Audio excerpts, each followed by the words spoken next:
listening to Maximizing the Gospel of the Kingdom with your pastor, Nick Paris of AKC, Apostolic Kingdom Ministries of Jesus Christ.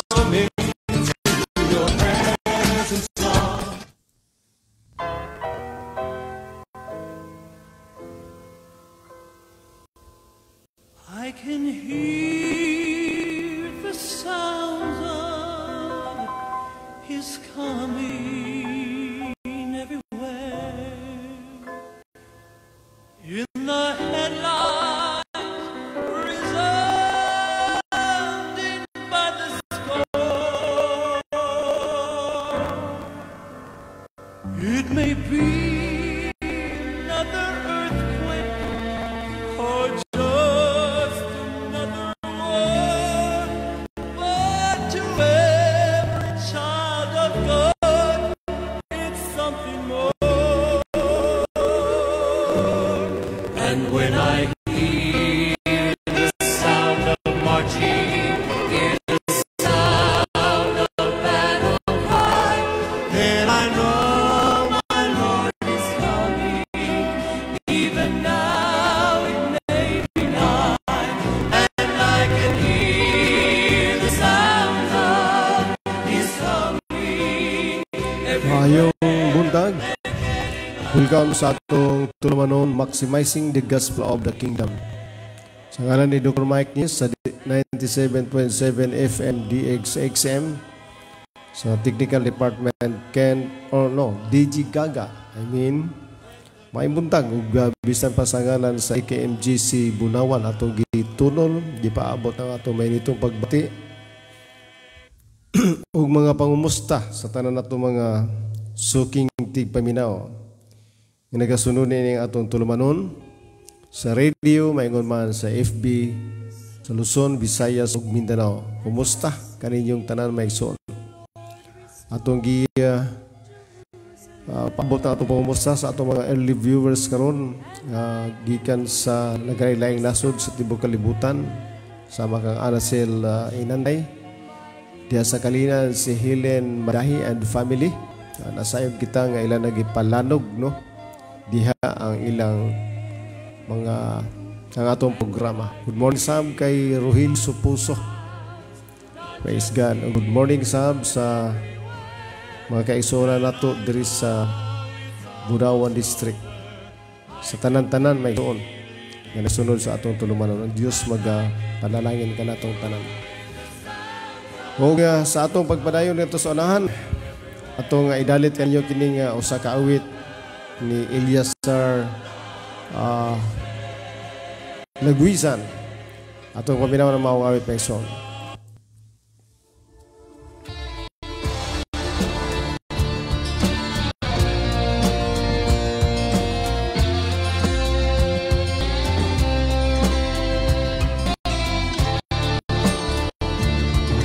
Nalalapit na tayo sa mga huling araw. Mapipigilan, mundo'y magunaw. Ito'y magaganap sa takdaang panahon. Tayo ay haharap sa Diyos nating hukom. Habang may oras pa, aking kaibigan, at ang haring araw sumisikat.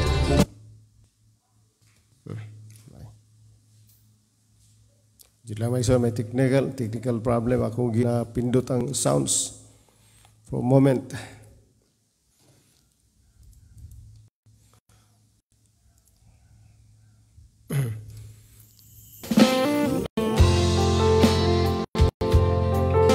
Ay awit ito pagkawan may soon, ako'y iniibig mo.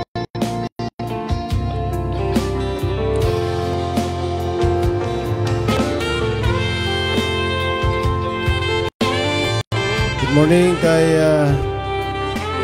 Carlita Inopia diha sa Turil. May nga naman sab kay MG Odonzo. Bless Pastor Nick matod pa niya. Nababalisa, di malaman kung ano ang gagawin. Ang Shout out po from Anasir Inantay para kay Ameline diha sa Saudi Arabia. Shout out from Anasir Inantay to Arnabel Caberte. Salamat. To Alma Show, Slow Rudder from Anasir. Nang dahil sa'yo, nabago yaring damdamin. Nang dahil sa'yo, ako'y natutong manalin. Good morning sab diha sa Misamis Occidental or sana Oriental ba na, no? Sa atong daghang mga estudyante na adya. Good morning sa inyong tanan. Kung hindi dahil sa'yo, ikaw ba ang Good morning kay Dr. Mike Nis ug sa iyang pamilya ug sa iyang ministry ang ato ang partner. Then good morning to Pastor Jonathan Umpad Salibago Suarez, our good friend, a singer, evangelist, pastor. Good morning to you. May buntag sabdiya. at tagumpay. Tinuruan mo akong And from Jerain Sumikad, good morning sa iyong tanan. Hallelujah. magmuling makabangon. Muli mong ginising ang nabihimbing kong isip. Binigyan mo ng sigla ang damdamin. Kitimbaya sab nato ang atong mga kaigsunan diri sa AKMGC Bunawan. Buhay, Jafet Punto and family. salamat Jesus. Amanciolanos and family. Mo Ayan manosa kay Julito Gonzani and family. Edwin Lemente family.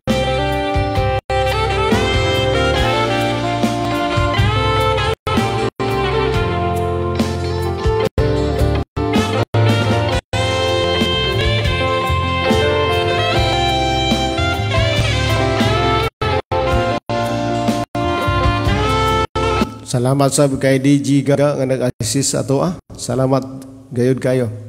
sa bigay mong From Lisa Sambo.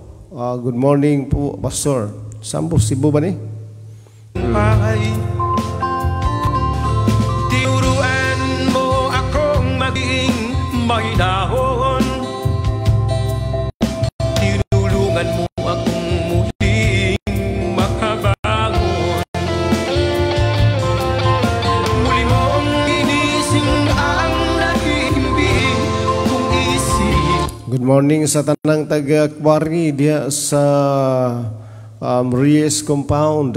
Mayroon man sa Busi diya sa Kilometer 23. Ay suon og sa Panakan, Lasang, Tibungko, Ilang, tanan-tanan nga mga barangay nga glangkob sa Bunawan District. From MG Odonso, Pastor, pa-shout out ko kay Sister Grace Odonso. Biuna. Okay. Sa Saudi Arabia. Salamat Pastor Nick. Ang Diyos magapanalangin nimo. Likewise, atong gipangumusta mga taga PCES, Panabo Central Elementary School, spearheaded by Ma'am Kai Arado, o sa tanan mga teaching staff, of course with my wife Lulit Perez, o si Sir Edgar Atwil, Melissa Marquez, Gayet Luren, sila si Kim, o si Den, sa panatong mga friends niya. Kumusta Sir Edgar Atwil, bisan ka Ma'am Rai, ug sayang ma'am si Ma'am si pangalan to Ma'am Rai, nakalimot ko, sorry kayo. Good morning sa tandiha sa PCES. Another song ato paminawan, Purihin Ka o Diyos.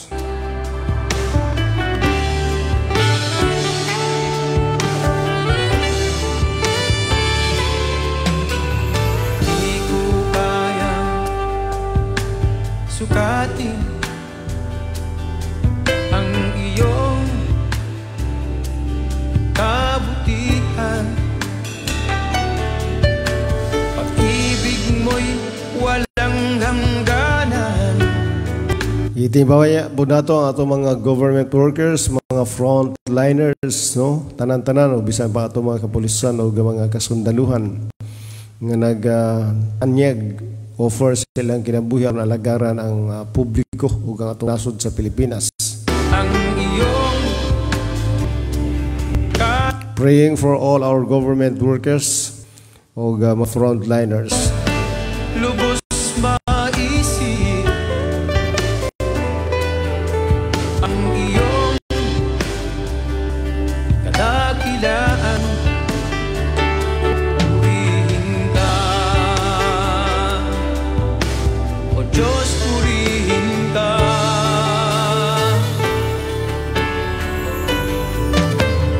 Buhay mo'y inialay doon sa cross na bayubay, na dahil sa pag-ibig mo, kasalanan ko'y inako mo. Dakila ka, O Diyos, dakila ka.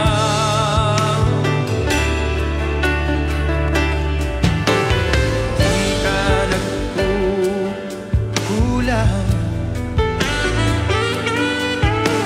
biyaya mo'y Atong gitimbaya sab si Aire Lanos, ang atong youth president nasa tibungko, si Pedrito Magidong, atong men's president, o gabisan pa si Lia Limente, ang atong LA president. mamaling kailanman. Purihin ka, O Diyos, purihin ka. Sambahin ka, O Diyos, sambahin ka. Dakila ka, O Diyos, dakila ka. Purihin ka, O Diyos, purihin ka. Purihin ka.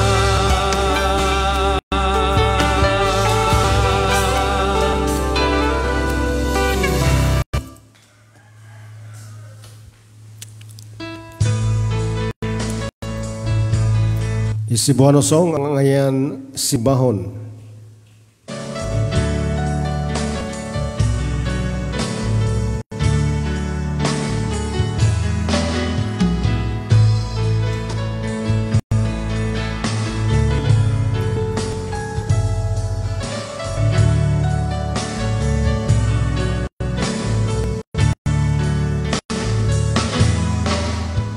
Wala'y magtatambi sa pagkamaayo mo, dili masuko, kadako sa gugma mo. Wala'y katapusan ang pagkagamhanan mo, ikaw ang Diyos. Natong gigit og happy birthday ang naga-celebrate silang adlaw na tawhan karong bulana ug belated and advance happy birthday to all the celebrators.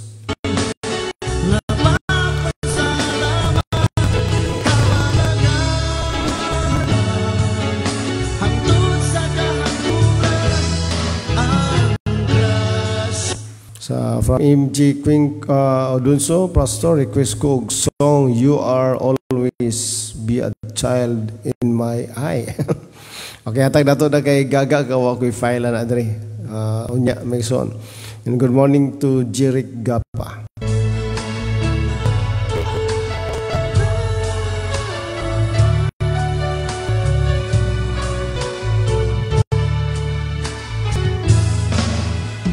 Wala'y magkapanding sa pagkamaayo mo, dili masuko, kadako sa gugma mo. Wala'y katapusan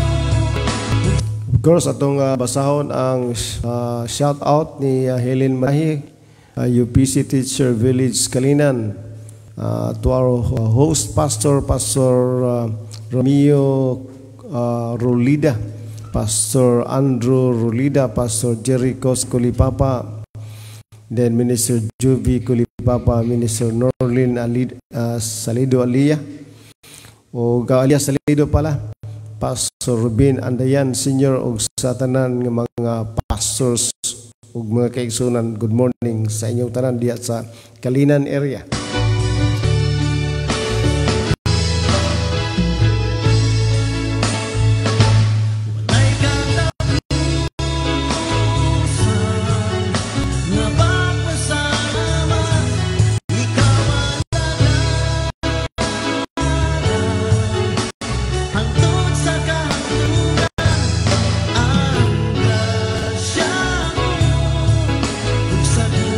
Good morning sa kay Pastor Ronald Grande diya sa may Buhangin District. Yan. Or Buhangin Davao Occidental pala. Sorry. Likewise from Helen Madahi, Lita Kagimbal, Chil Perez Kagimbal, ug sa uban pa.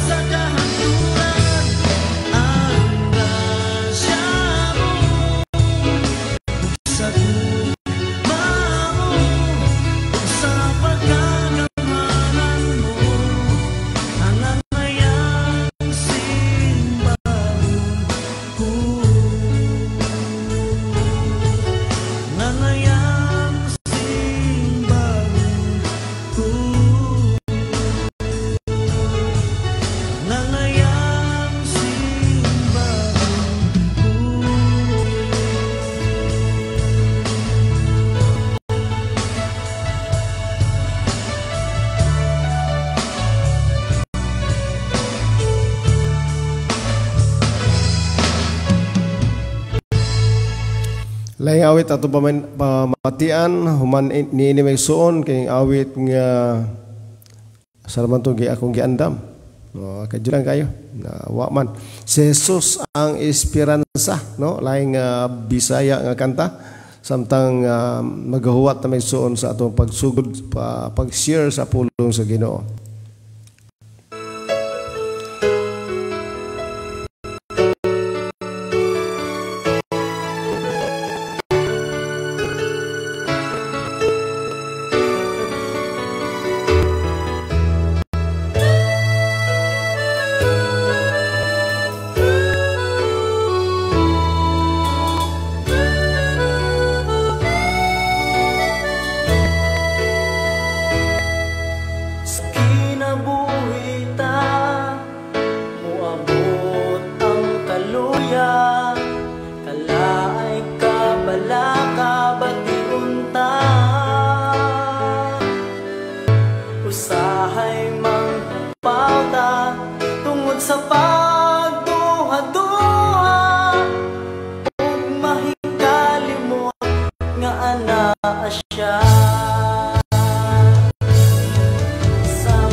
Sa atong nag-greet day ganihan, no? Sa atong usa sa atong mga early viewers, good morning ya kay Margie sa may Misamis ba na inyo, ha?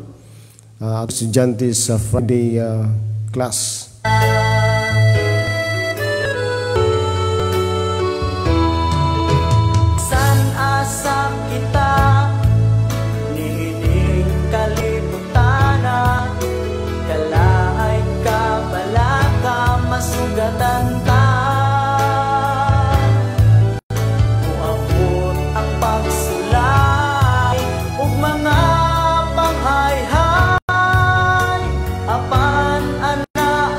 Kumusta diha kay Pastor Shim Cabanilla sa Malita, Davao Occidental o kay Lingling.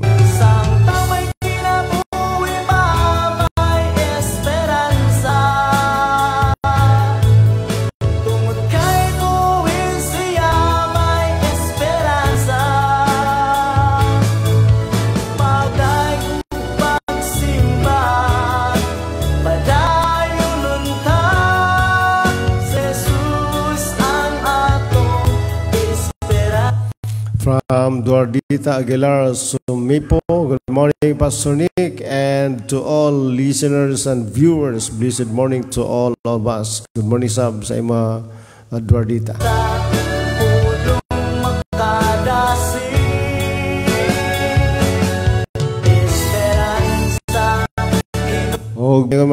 Good morning kay Henry Batunan. Matupad niya, good morning, Pastor. Good morning, Sab, sa imo ug sa imong pamilya.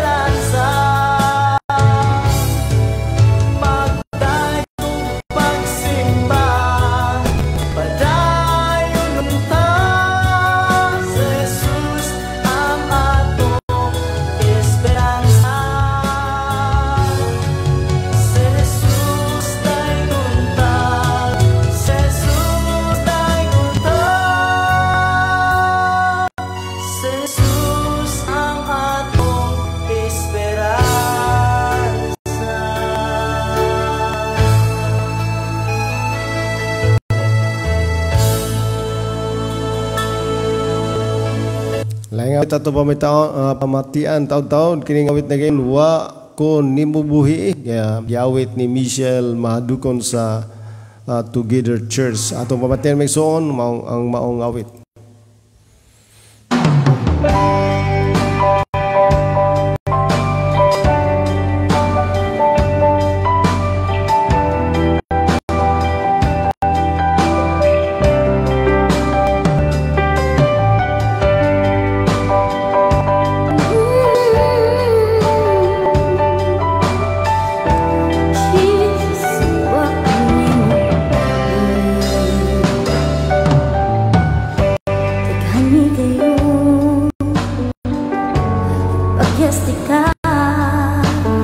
Himbaya sab nato ang mga igsoon nato diya sa Middle East, sa UAE, by the UAE, may igsoon sa Kuwait, sa Cyprus, Italy, Thailand, Jordan, sa California, may igsoon ang ato mga diha sa KSA, no? Tanan-tanan. From MG Odonso, palihog ko, Pastor, pa shout out ko kay Sister Roslyn Buna, okay, sa Kuwait, ug Sister Lovely Buna sa Singapore. Daghang salamat. God bless you, MG Odonso.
Kay Telma Ricrio.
I can hear the sounds of Ato sa mapagapo may son.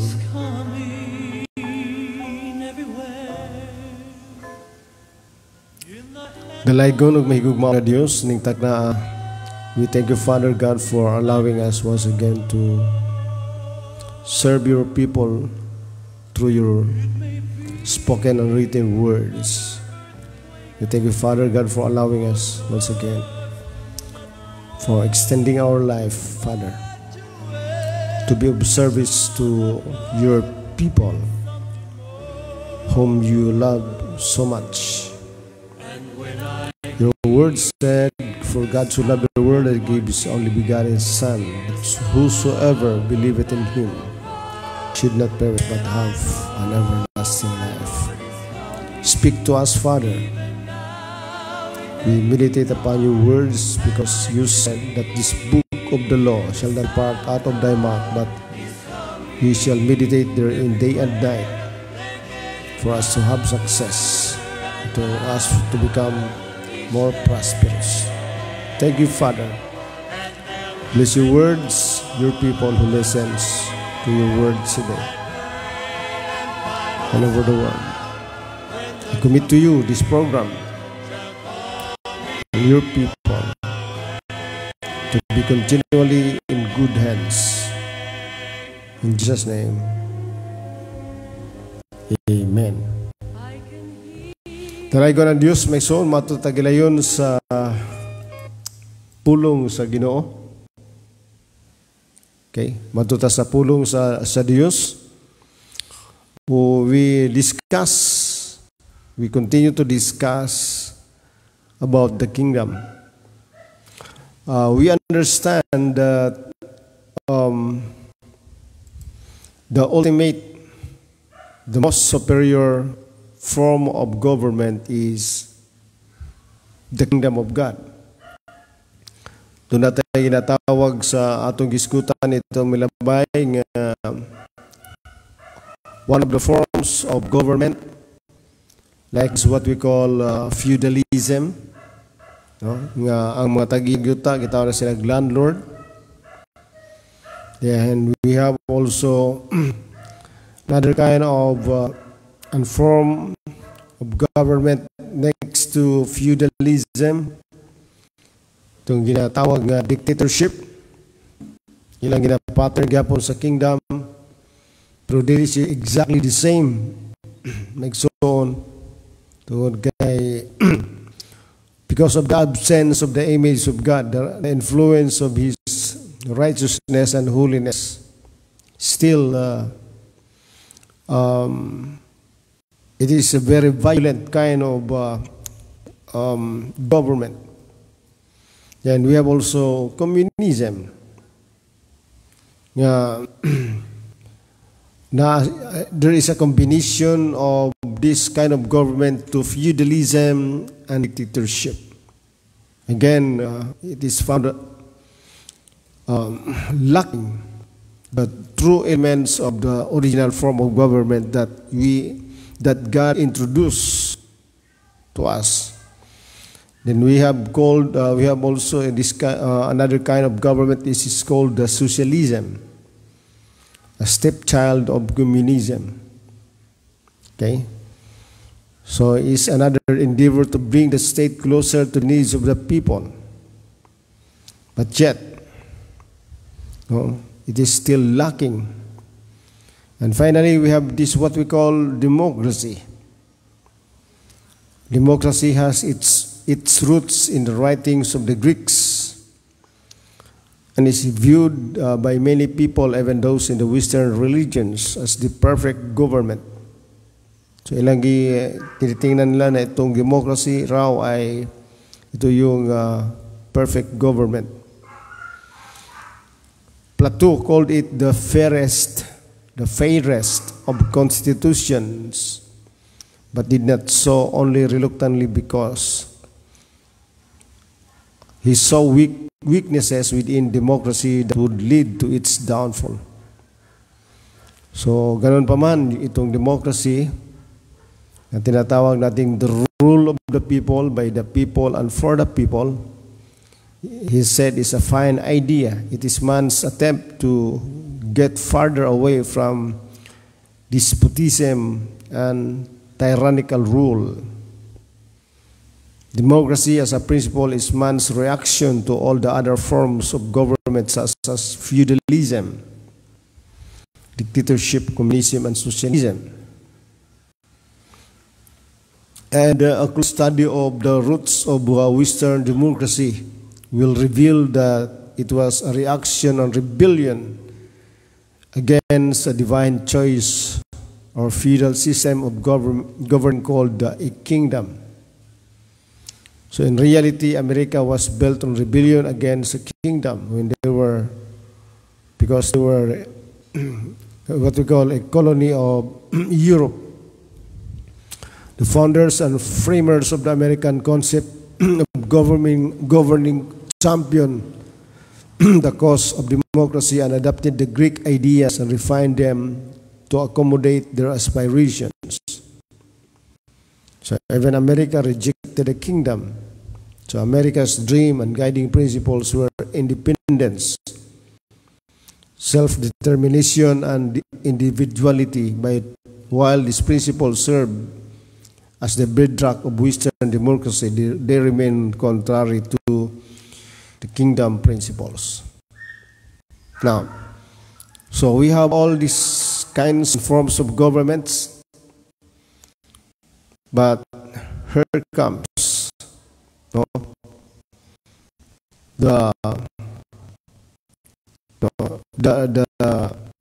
kingdom. So we have to now discuss again the return of the king and his kingdom.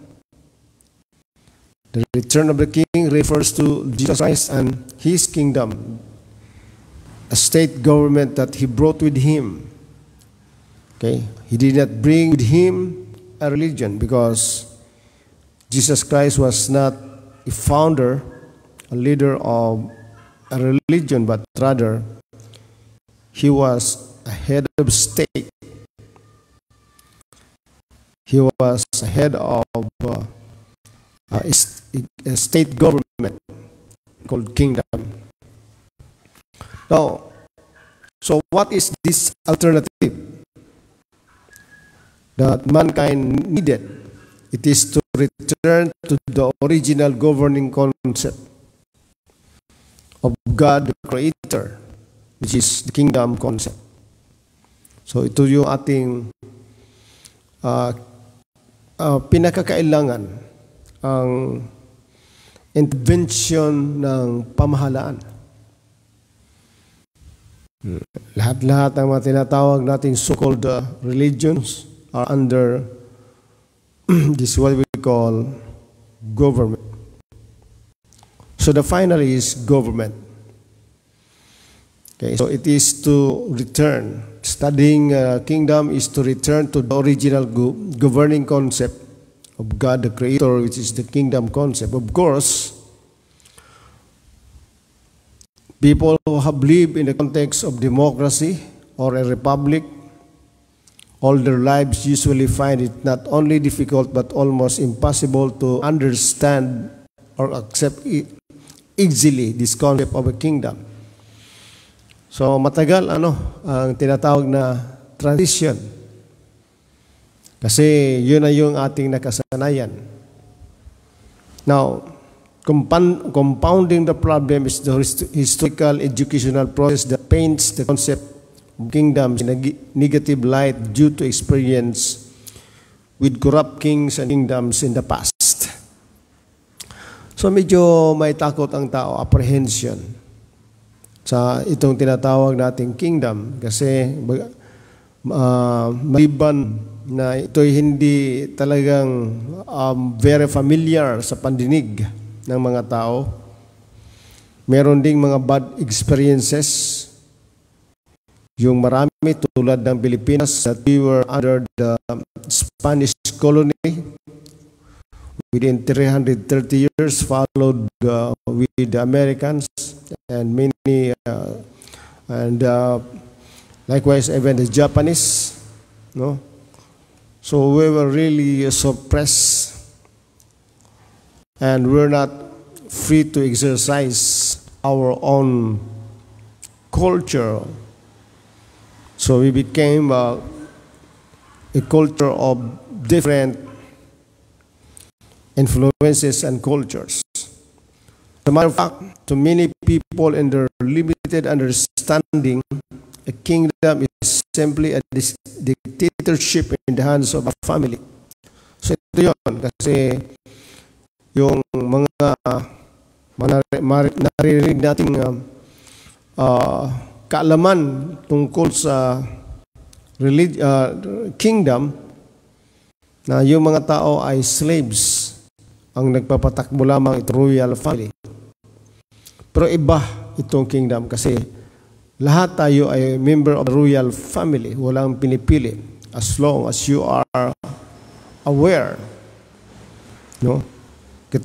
Kasi itong ating awareness that we are sons and daughters, we are children of the King,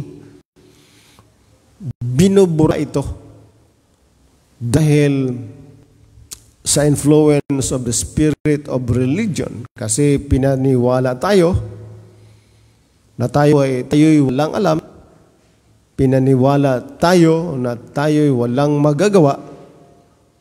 We are subjugated, intimidated, monopolized, manipulated, economically, socially, and spiritually. No? Yung tingin ng mga tao sa atin, kung tayo walang pinag-aralan, talagang we are only a subject. No? Then, kung wala ka namang ganong kadaming pera, you're still a subject. Okay? So, ganun yung tingin sa atin ng kahit numang form of governance because of this influence of the spirit of religion. So, may tinatawag nating racial discrimination na yung tingin ng mga puti sa black ay hindi tao, half human or subhuman. Tingin naman nung mga dito sa atin sa Pilipinas, meron tinatawag na tribal prejudice. Na tingin ng mga Tagalog, perhaps sa mga Bisaya ay kumbaga nasa ibaba lamang. Then yun namang mga Bisaya, yung tingin nila sa mga Nitibo, ay yung iba, hindi naman lahat, ay parang hindi tao. Diba? Kasi the way you treat others determines if you are influenced of the spirit of religion or you are already in the context of the kingdom. Diba? Kaya ganun yun. Meron tayong tinatawag na religious prejudice na yung iba talagang tingin nila sa sarili nila ay talagang mataas. Merong mga alitan, bangayan, yung mga religion because religion practices superiority over its other. Diba? Kaya hindi maganda, Kung sa kingdom ka, maganda talaga. Now, going back to the understanding of many people about kingdom at sa tingin ng iba ay talagang violente. Kasi meron silang tinatawag na bad experience. Now, so if this is true, then the message of Jesus Christ 2,000 years ago was the promotion and establishment of a dictatorship with himself as the dictator. He called himself a king and said he came to bring back to earth a kingdom. So ang pinakadahilan na kung bakit ang ating Panginoon ay pumarito sa lupa, maraming bisis na nating sinasabi to ayon sa banal na kasulatan. Sa Matthew 4:17, when Jesus said, "Repent, for the kingdom of heaven has arrived." And we want to greet Dina Jimenez Abdullah. Good morning po, Pastor, from Dina. Good morning, Sab, sa imo. Good morning to you. Now, according to this message, which was the only one Jesus preached, the ultimate key to successful human earthly government is the restoration of a kingdom on earth, albeit a righteous, benevolent, and good king. So, ang ating hinihintay, aware ka man o hindi, ay itong tinatawag na ang pagbabalik ng hari dito sa lupa. At ang pagbabalik, dala niya ang kaniyang kaharian. Kaya sabi niya, "Repent, for the kingdom of heaven has arrived." So the king and his government arrives. Sino ba yung dumating? Si Jesus Christ. Hindi as a head of state, but not a head of a religion. Now, there is only one who can fit that rule, the return of the king and his kingdom. And it is the one who created us and designed each one of us with a unique purpose. Meron lamang isa, no, na angkop, mga kapatid, na dumating na nagdala ng kanyang kaharian at solusyon sa problemang hinaharap ng tao ay ang pagdating ng hari at ng kanyang pamahalaan.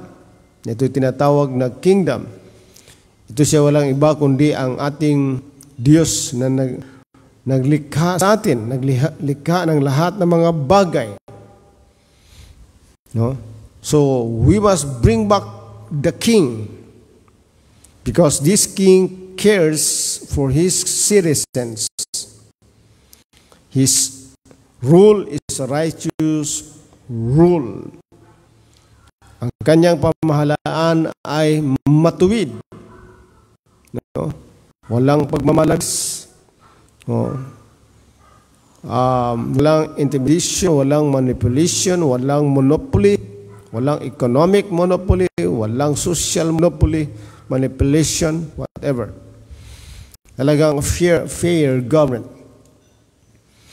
Itong tinatawag nating kingdom. So it is this ideal, original kingdom that the heart of humanity seeks. Ito yung pinaka-ideal at original, no, nagkaharian na hinahanap ng tao. All of mankind throughout history and still today is searching desperately to find that perfect kingdom. Ang lahat-lahat ng sangkatauhan, no, throughout history until now, ay patuloy na naghahanap, nagsasiksik, no, na makita at mahanap, masumpungan ang perfect na pamahalaan. Man has tried every imaginable way to create a flawless government. Sinubukan na ng tao na mag-imbento at likha ng tinatawag na walang dungis na pamahalaan. What he has failed to understand is that the original kingdom established by king is what he has been searching for all along. Na yung ang hinahanap pala ng tao na hindi niya nakikita at hindi niya na uunawaan at intindihan ay ito yung tunay na kaharian na ini-establish ng hari ng Diyos mismo. No? Na mababasa natin sa unang libro sa Genesis, the beginning. At maging sa pagdating ng ating Panginoon, yung nasa isip ng Diyos, na kanyang ibabalik ito sa pamamagitan ng ating Panginoong Jesucristo. So Jesus came with His government. Okay? Because it is His government that people needs. Now, so the kingdoms of this world must accept the kingdom of the Lord and of His Christ. Kailangan darating ang panahon na ang lahat-lahat ng mga kaharian dito sa lupa o lahat-lahat ng uri ng pamahalaan, maging ito'y parliament, democracy or republic democracy, whatever it is, feudalism, communism, dictatorship, monarchical, the superior one is the original one, the kingdom of God, which is a righteous rule. Okay? The original and ideal and kingdom are superior to all other forms of government. So this study we have proves that will prove the point as we continue our journey to understand this majestic concept. But that even within the church, we argue over government. Not knowing that there is only one government, we must come to understand the superiority of a kingdom over all other forms of government. One thing to note is that the world, you and me, our nation, the rest of all nations of the world, needs a benevolent king. Ang kailangan natin yung generous na pagbigay na hari. And we have that king. We just don't recognize him. We said earlier that one qualification of a legitimate king is ownership of land. Ating na pag-aralan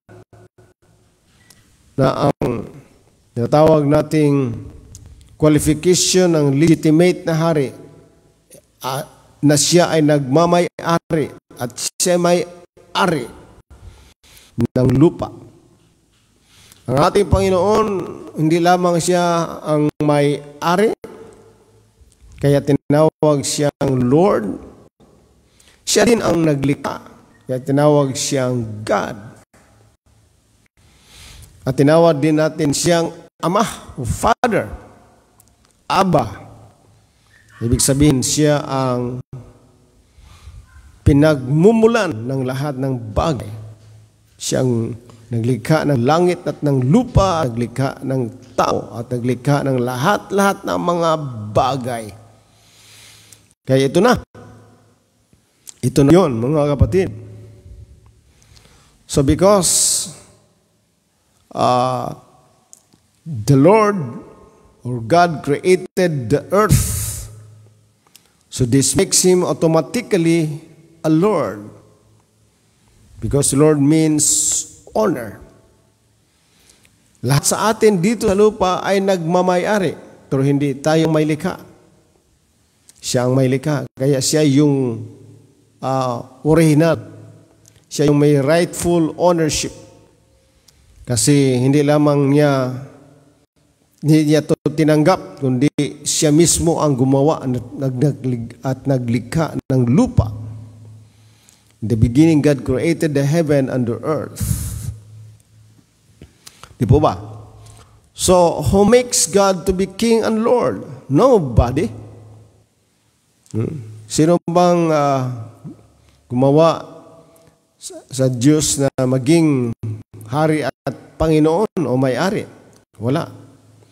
He is King and Lord by right of creation. Siya yung hari at Panginoon by right, by legal rights of creation kasi siya ang naglikha. Creative rights give him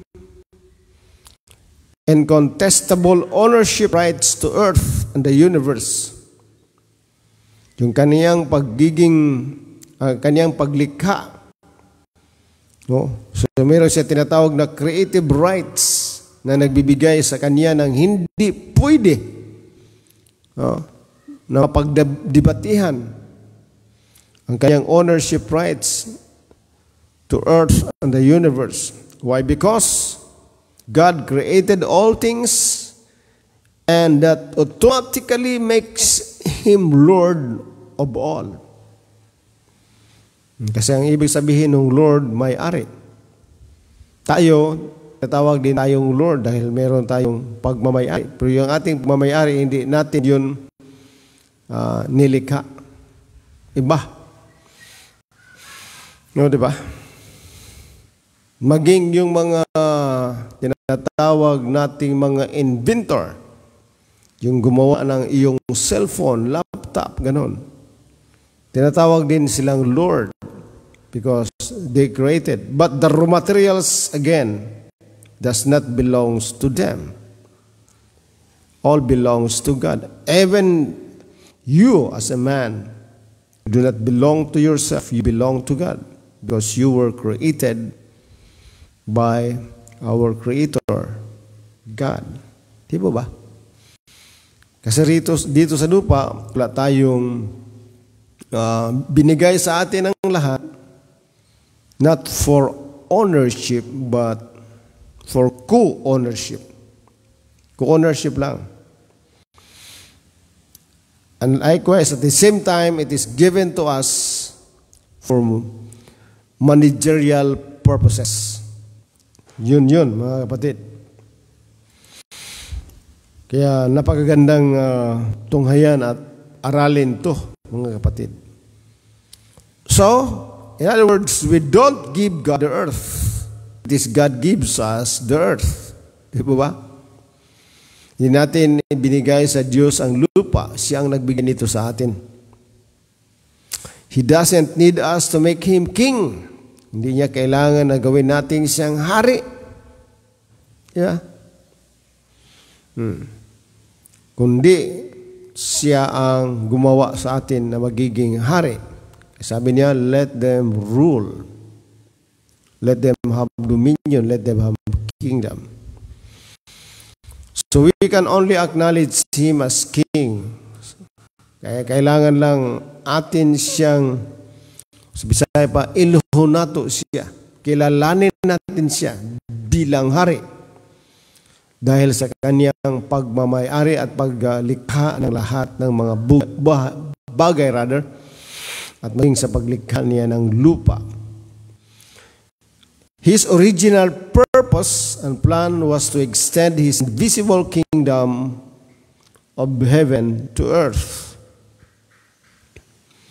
through His offspring in His image, mankind, or human entity, and to rule through man as a heavenly agency.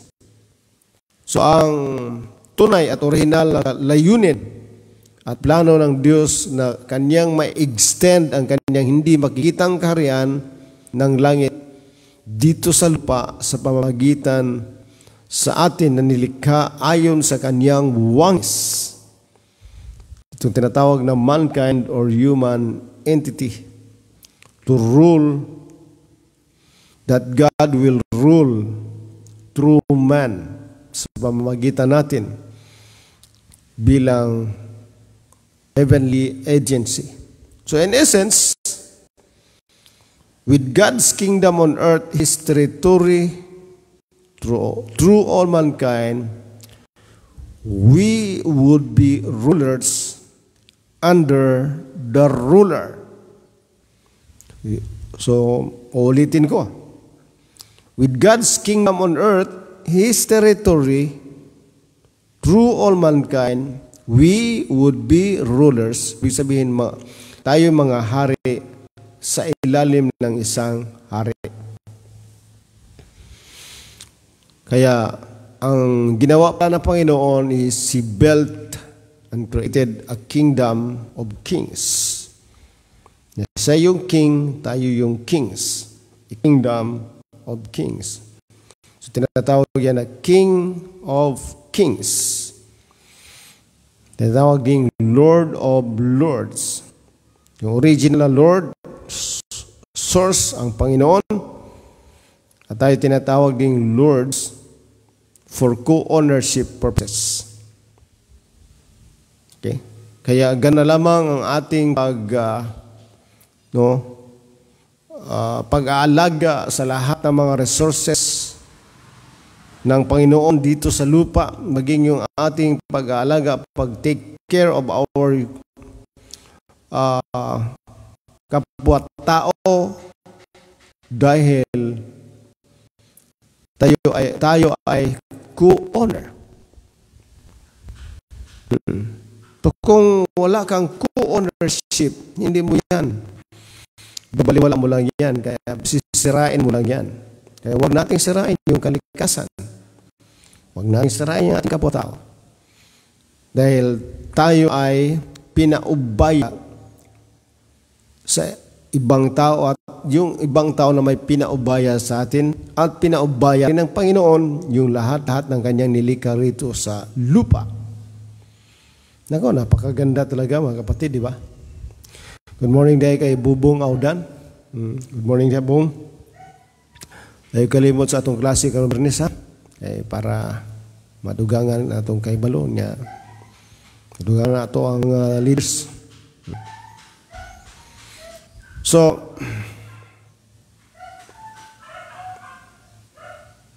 saan ba tayo? Saglit lang, ha? So, yun, mga kapatid, no? So, once we are under the rule of this gracious, merciful, benevolent, loving, caring King, He takes personal responsibility for us, not as servants or serfs, but as family and royal children. Wow. Ito yung maganda. So, sa panahon tayo ay mapailalim na, no? Sa mahalaan ng puno ng biyaya, merciful, mahabagin, at mapagbigay, generous, benevolent, mapagmahal, mapag-alalang hari. Wow. He takes care, or He takes personal responsibility for us. So meron siyang responsibilidad para sa atin. Personal, no? Responsibility. Hindi bilang alipin o bilang servants, ngunit bilang isang pamilya at royal children. Wow, napakaganda talaga mga kapatid. So this care of citizens by the king is a concept called kingdom welfare, and describes the king's personal commitment to look after the needs and wants of his citizens within his land. Ito yon. Kaya very responsible talaga ang ating Panginoon. No? O, di ba? Talagang siya nag-alala sa atin. Siya ay merong personal commitment na tinitingnan ang ating mga pangailangan at mga gustong maangkin na ayon sa kaniyang kalooban bilang kaniyang tinatawag na citizens na nasa konteksto ng kaniyang lupa, kaniyang kaharian. Kaya ganun kahalaga na hindi lamang natin malaman na ito maganda pala itong kaharian, kailangan tayo'y legally na makakapasok. Kaya dito papasok yung mga requirements kung bakit tayo kailangan makapasok. Ito sa pamamagitan ng ating pagsisisi, repentance, to change the way we have been conditioned to think. Okay? Then, to legally enter into the kingdom is through kingdom citizenship. Kaya kailangan natin din yung tinatawag na new birth.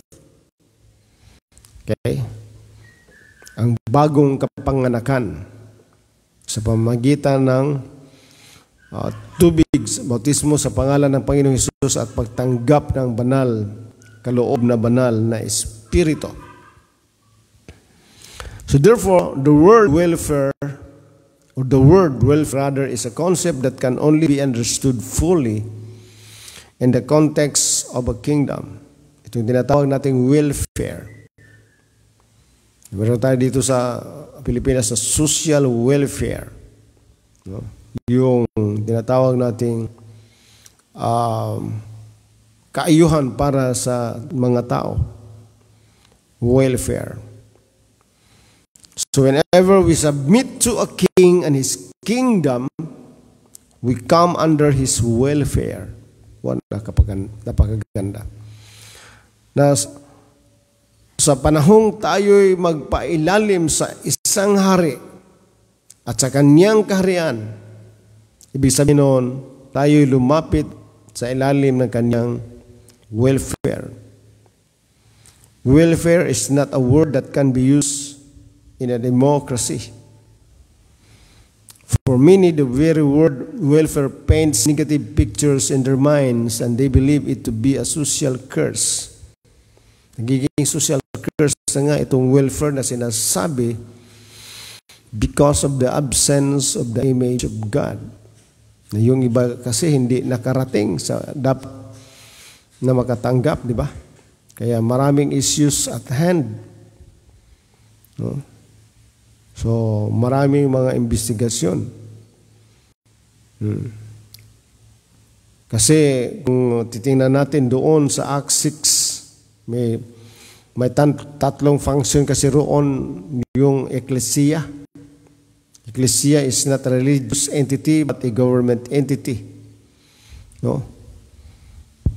Okay? Kingdom entity. Na ang trabaho pala natin ay as leaders to continue preaching the gospel of the kingdom and to pray. At yung pangatlo, itong tinatawag nating social services. Pagbabahagi ng mga tinatawag nating mga earthly things. Tinatawag natin yung ayuda. Matagal na yan. Noon pa yan sa Bible times. No, base sa tinatawag nating function of the ecclesia as a government kingdom entity. Hindi kasi ang kingdom kasi is not a religion. Now, so in the context of a kingdom, however, welfare is a beautiful word and describes something to be highly desired. So yung mga kabutihan na para sa tao, maging social, no, is justice, economic, lahat na components ng isang government, ito ay para sa welfare ng lahat ng mga tao na walang pagmamalabis, walang tinatawag nating suppression, intimidation, monopoly, and manipulation. Everything must be given to the human race. So, it is a word that is used to express a king's commitment to his citizenry. So, itong salitang welfare, ito'y kumbaga sa Bisaya, naghulagway, no, sa usa ka butang nga gitinguha, bagay na nananais ang tao. Kasi ito yung salita na ginagamit na maipakita ng hari ang kanyang commitment para sa citizenry. This is why in all true kingdoms, the concept of prosperity and national social services is called commonwealth. So sa tunay pala na kaharian, ang konsepto, idea ng tinatawag na prosperity at itong tinatawag na national social services, ito'y common, ito'y tinatawag na commonwealth. Para sa lahat. Bahandi kini para sa tanan. Again, this concept can only be understood within the concept of a kingdom. So, hindi ito maintindihan kung wala ka sa loob ng konteksto ng kingdom. Kaya tama yung sinabi ng Panginoon sa Mark na hindi ito maintindihan ng mga tagalabas. Maintindihan lamang ito kung ikay makakapasok na sa kaharian. Sa anong pamaraan? Kailangan ikay mabautismuhan sa pangalan ng Panginoong Hesus, makatanggap ng banal na Espiritu, ma-align yung iyong isip doon sa isipan ng Diyos. Dahil ang pag-uusapan dito, hindi itong tinatawag na religious context, religious concept, more on rituals and traditions, but rather a governmental action services to His constituents, His citizenry, no? Kasi ang pinag-usapan dito ay bansa at kaniyang pamahalaan. Okay? Hindi religion. So in any of the other forms of government, no regime or person has ever been successful in effectively caring for all of the citizens. Noon pa man hanggang ngayon, walang sino man sa pamamagitan ng magkaiba't ibang form of governments, no regime or person has ever been successful in effectively caring for all of the citizens. Meron talagang mga ibang diskumpiyado, meron namang ibang nasisiyahan. Pero sa kingdom, lahat ay masaya. Kasi what is due to you must be given to you. Hindi dahil kung sino ka, kundi dahil kung sino siya. So walang amount na bagay na gagawin mo para ikay makatanggap. Ang gawin mo lang, maniwala at magpailalom sa Kanya. Ang lahat ng para sa iyo yan. Di ba? Yun yung sa kingdom.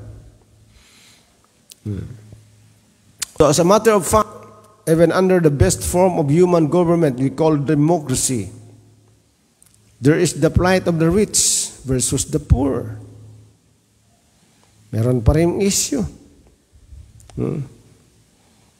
Diba? In between the poor and the rich.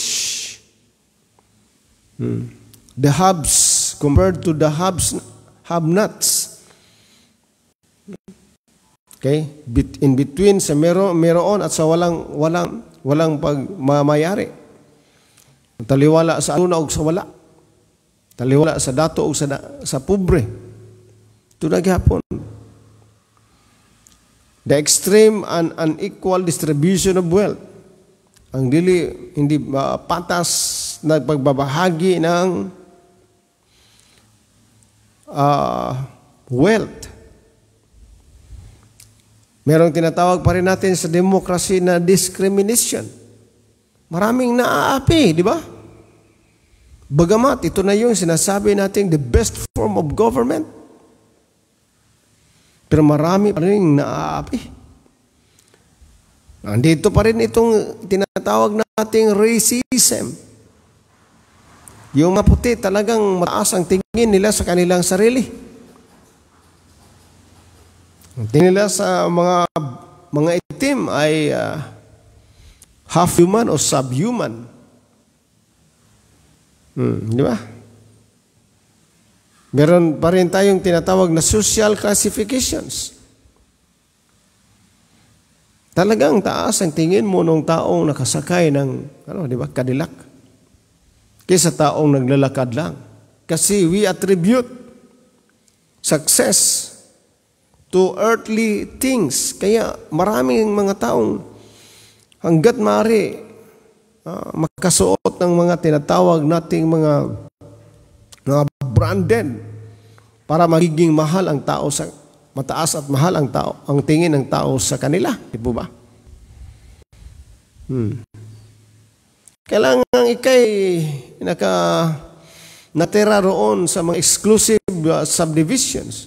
Pero we are in a democracy. We say that this is the best form of government, but yet, di ba? There is no equality. Meron tayong tinatawag na ethnic segregation. Di ba? We experience that. We are oppressed. We are tinatawag nating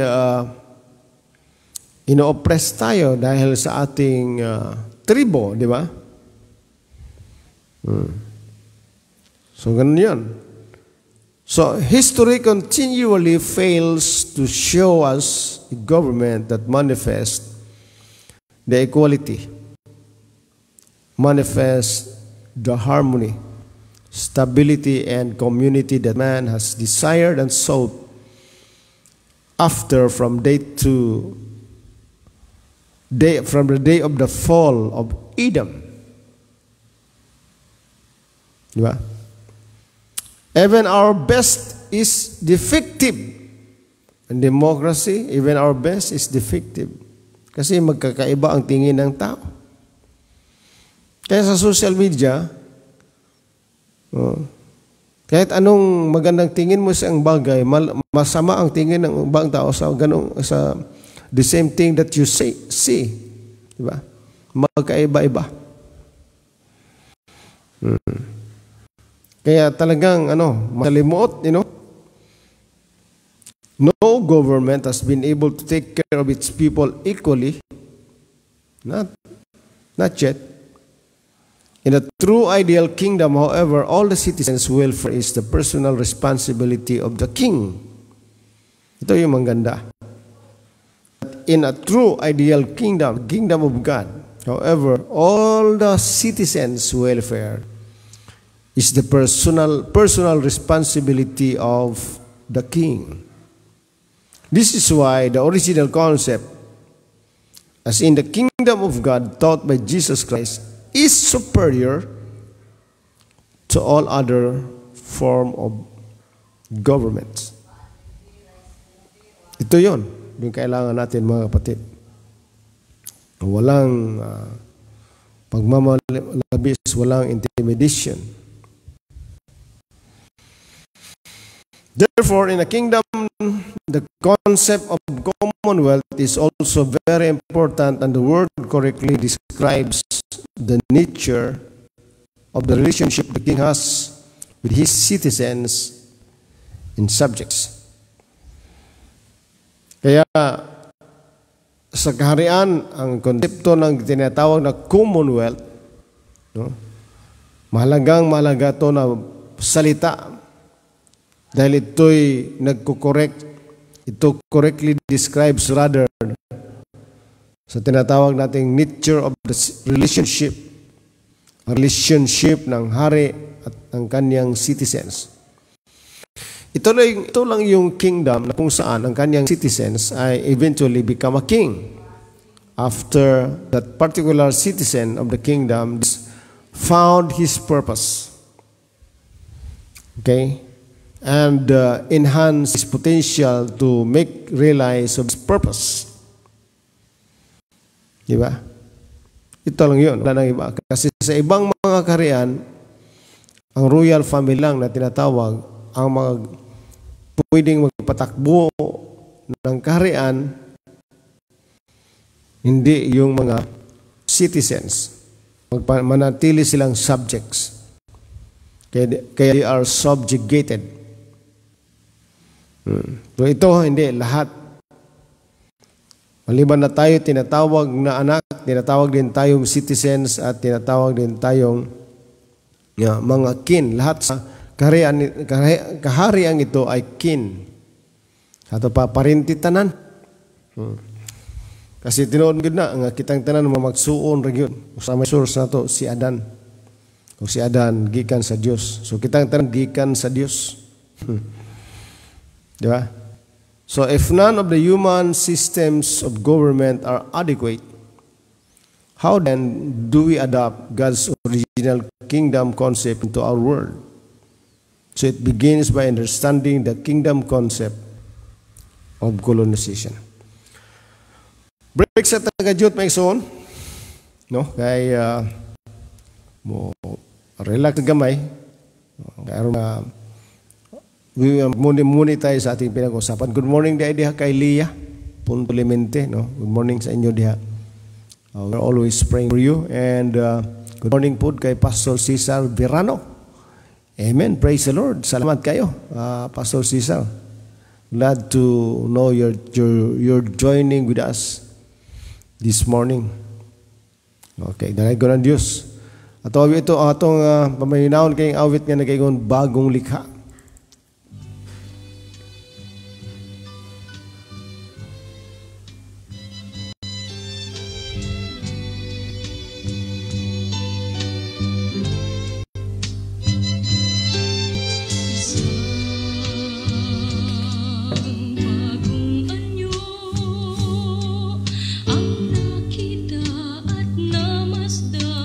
Ng karamihan,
morning kay Pastor John Pino diya sa Mid Salip, Zamboanga. Good morning, sir.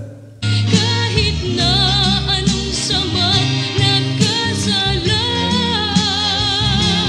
ang Panginoon ay babaguhin ka. Kung mananalig, kung mananalig, kung mananalig sa Kanya.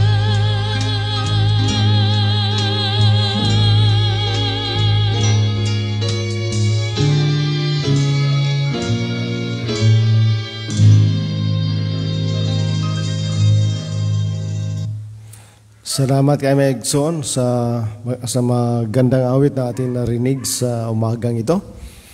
Good morning, usab. Diya pag-usab kay Pastor John Pino. Diya sa Mid Salip, Zamboanga del Sur ba na, sir? Atong gusto nga buutan kayo. Amen. Kumusta sa tanan diya o padayon mo sa pag sunod sa atong tulumanon sa atong pagtuon sa kingdom, no? Gingharian. So, mo ni ito yung original, mga kapatid, na kaharian na ating hinahanap at hinihintay. Kaya sabi ng Panginoon, andi dito na. So, repent, for the kingdom of heaven has arrived. His arrival was an arrival of the kingdom of heaven, an arrival of the king, an arrival of a head of state, not a religious leader, but rather an arrival of a head of state. Amen. So, napakaliwanag talaga ng sinabi ng ating Panginoon. Kaya, kung ating basahin saglit itong sinabi rito, Mark 4, again, Jesus began to teach by lake. Salamat sa Zamboanga Sur din in Salip, sir. Salamat kay Doc John Pino. Now, the Bible said the crowd that gathered around him was so large that he got into a boat and sat it out on the lake while all the people were along the shore at the water's edge. He taught them many things by parables. And in his teaching said, listen. Ito yung isang bagay na kung tayo'y makinig sa salita ng Diyos, kailangan tayo'y makikinig. He said, a farmer went out to sow his seed. And as he was scattering the seed, some fell along the path, and the birds came and ate it up. So yung unang seed o binhi na kanyang hinasik ay doon nakatuon sa nahulog sa tinatawag nating sa tabi lamang ng daan. Nung ito'y nahulog na, ito'y tinuka, kinain ng mga ibon. Yun namang iba ay doon nahulog sa rocky places na hindi naman ito nakabaon sa lupa. Di siya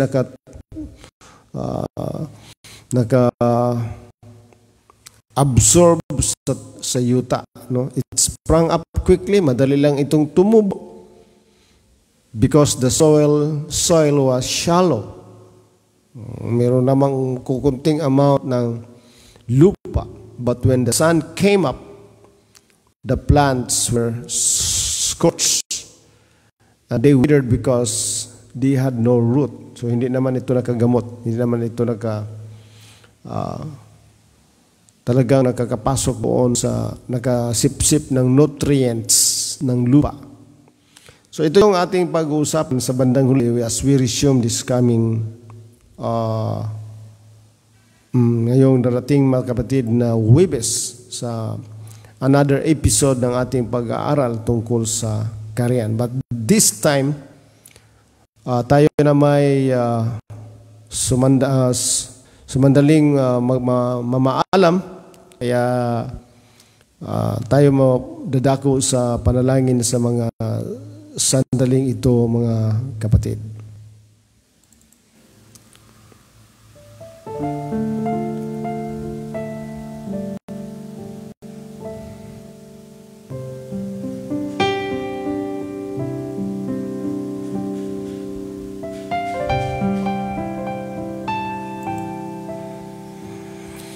Dalaygon may gugmaon nga Diyos, salamat sa imong mga pulong.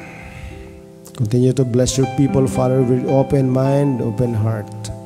It is you that opens our mind and our heart. And we will respond to your words, Father God, by believing in you, believing your promises and your words. Thank you, Father God. We pray that you will continue to bless our nation, your people, all our Filipino brethren nationwide, worldwide, even our frontliners, our government workers. Continue to bless them. Protect them, Father. I declare, by the authority of your words and by the power of Jesus' name, for the Filipino people to have a spiritual immunization. Thank you, Father God. Bless us with your words. The power of your words will move into our lives, Father, and will give us, Lord God, the protection due to us, and the economic provision due to us, Father. Thank you. Bless even all our pastors, church leaders, and workers to continue collaborating with heaven. And I commit to you this nation, and lift up this nation to you, Father, and even this program, and all the listeners and viewers. Continue to bless them and their families. In Jesus' name, Amen. Sa ngalan ni Dr. Mike Diaz sa 97.7 FM o sa Technical Department DG Gaga, o sa ngalan sa AKMGC Bunawan, kini si Pastor Nick Perez, manamilit kaniyong mingon hangtod sa adlaw nga Huwebes ning semana. God bless you, and remember, we love you.